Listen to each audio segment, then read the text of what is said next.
Hi again everybody, we're up to video 3 now on our trigonometry revision.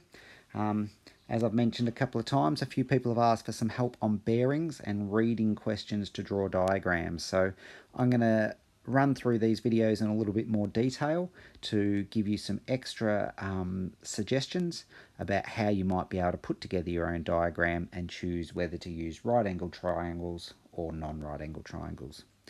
So let's actually jump straight into our question. Two cyclists, Stuart and Cadell, start their ride from the same starting point. Stuart travels 30 kilometres on a bearing of 0 to 5 degrees true, while Cadell travels the same distance but in a direction of 245 degrees true. What is Cadell's bearing from Stuart after they have travelled 30 kilometres? Okay, let's highlight our key information, and I'll use the same colour coding as our previous videos. So what's the key bits of information?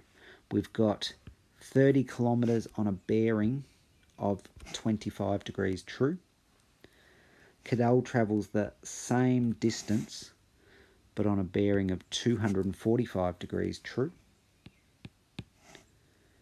Here, so that's the key pieces of information. Here is the questioning word. What is Cadell's bearing from Stuart? I'm going to rub out Cadell, we don't need Cadell. So what is the bearing from Stuart after they have travelled 30 kilometres? So after they have travelled 30 kilometres. Alright, so let's actually start to put this into a diagram now. One thing I didn't highlight then, I'm sort of reading it as I go along, is the same starting point. That's a pretty important piece of information that I overlooked on the first reading, and why you should read a question more than once. Okay, so when I go to draw these questions, I always start somewhere.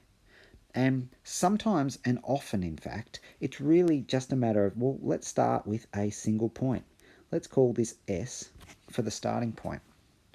Once I've got that S, I can start to build on there. And it tells me that Stuart travels 30 kilometres on a bearing. So I've seen that word bearing. So here's the word bearing. Straight away think north line. So if we've got a bearing, let's put a north line on there, because bearings always come from north. So let's get the north line on there from that starting point. And my bearing is 25 degrees. Well, I know that east would be 90 degrees, so that's 90 degrees. So 25 degrees true has to be less than that. Hopefully you didn't have to draw that on there, and you just know that 25 degrees is going to be something like this. 25 degrees. And the distance is 30 kilometres. And that's where Stuart travels. So we've already used S for starting point. Let's call that S1 for Stuart. Alright, Cadell travels the same distance, but at a bearing of 245 degrees. Right, well, I've got 90. I've got 180. I have 270. And we've got to go 245. So I've got to be somewhere between 180 and 270. So somewhere between 180 and 270, that's going to be over, it'll actually be somewhere over here. And that angle is 245 degrees. So I've got my two angles. I've got the 25 and I've got the 245. So I'm just going to mark that 25 with the second line so I don't mix them up there. All right. What is Cadell's bearing from Stuart after they have travelled 30 kilometres? So we want to have Cadell's bearing from Stuart. So let's add an extra line in here. Here's Stuart. There's Cadell. And that red line is the line that joins those two people straight away. I'm going to move my diagram down a little bit. It has asked me for the bearing of Cadell from Stuart. So I'm going to find a bearing from Stuart here. So as soon as I'm thinking bearing and I'm thinking from a point, that's where I put my north line. Here's my north line. I have to find a bearing from that point there. And bearings always come from north. So it's actually asking me to find the angle round to that red line. This is the bearing that I need. Okay, so I've got my diagram. It's a bit funky. I don't really like that diagram. It's a bit gross, but I'm going to deal with it. And we can do a few things from here to try and help us. All right. First thing I'm going to do, I'm going to draw a new diagram that has less information on it. So I'm going to have, right, just triangle, one line there, one line here. They're both 30 degrees, so let's make them look roughly 30 degrees, and one line here. That's 30. That's 30. Okay, excellent. We want to find this bearing on the outside. So let's start to go through that process where we analyse what we can do. How might I be able to solve this problem? What would be useful information for me? Well, on my simplified diagram, I haven't drawn any angles yet. I've got to find an angle. That bearing's an angle. I've got to find an angle. So I should be starting to think, well, I better start playing with these angles. I'm not using them yet. I've done the same thing again where I said 30 degrees and 30 degrees instead of 30 kilometres and 30 kilometres. So let's start to use these angles. All right, can I find any of these angles? And the answer to that is yes, of course I can. If I know that this is 245 degrees and this is 25 degrees, then the angle on the outside here, that would have to be the difference between 245 and 25. Okay, so this outside angle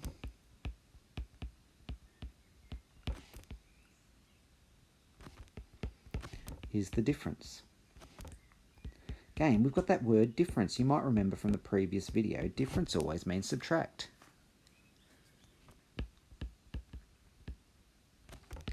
So 245 and 25.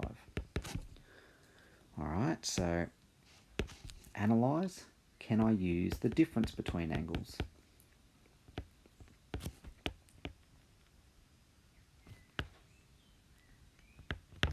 Answer is yes, I can.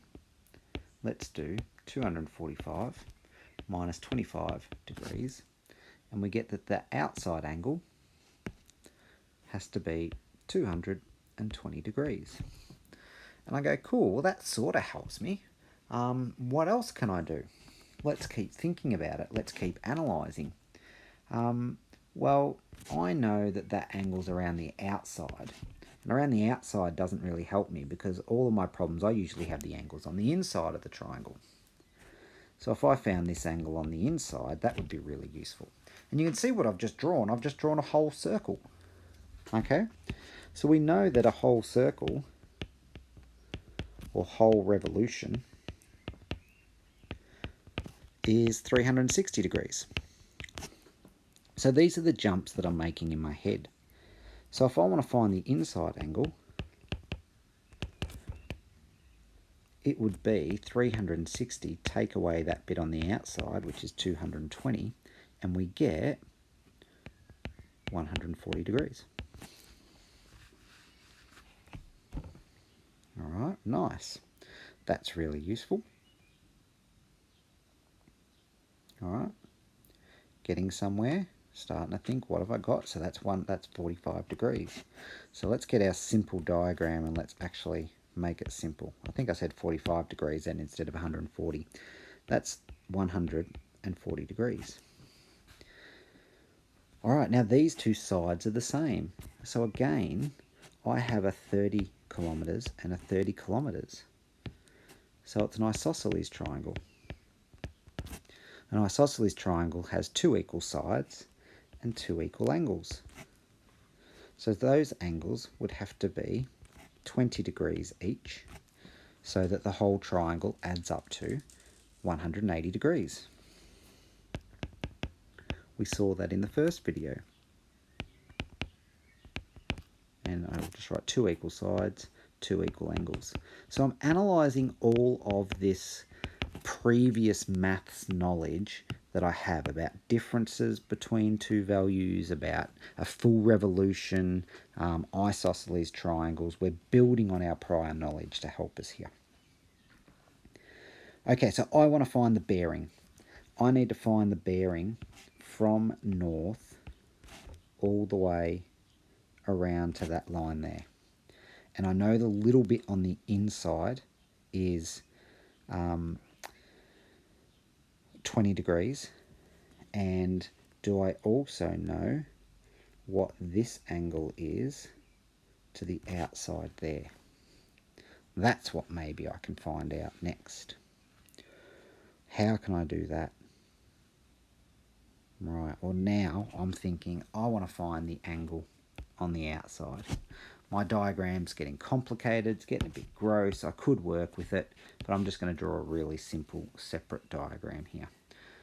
So I had my starting point. I think his name was Stuart.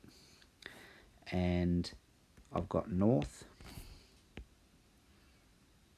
I had that line to Stuart and the start. And I know that that was 25 degrees there. So an analysis of this diagram is that if that's 25, this is also 25.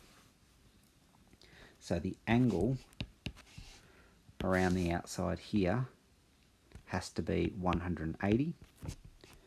Therefore, my total angle has to be the sum of those two.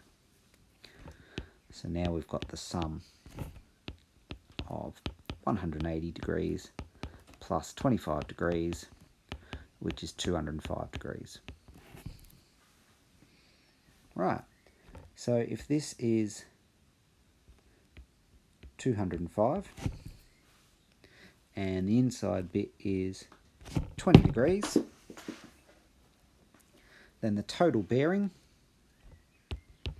will be when I add those two values together.